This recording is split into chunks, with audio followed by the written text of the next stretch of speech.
آگے بڑھتے ہیں۔ پاکستانی سفارت خانہ ابوظہبی نے لیجنڈری پاکستانی شاعرہ پروین شاکر کو خراج عقیدت پیش کرنے کے لیے گل پروین کے عنوان سے ایک یادگار تقریب کا انعقاد کیا ہے۔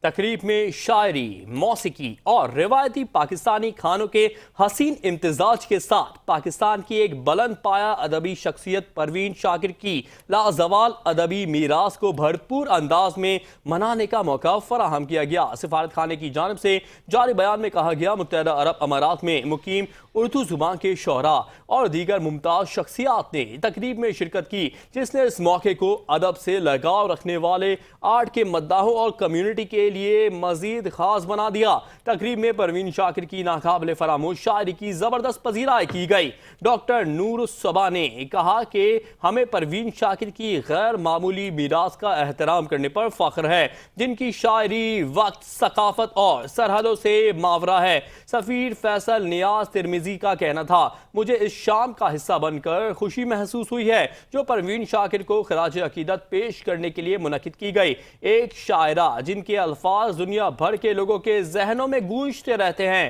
تقریب میں متحدہ عرب امارات میں مقیم پاکستانی شاعروں کا اردو مشاعرہ بھی پیش کیا گیا، جنہوں نے اپنے دل فریب اشعار سے سامعین کو محظوظ کیا۔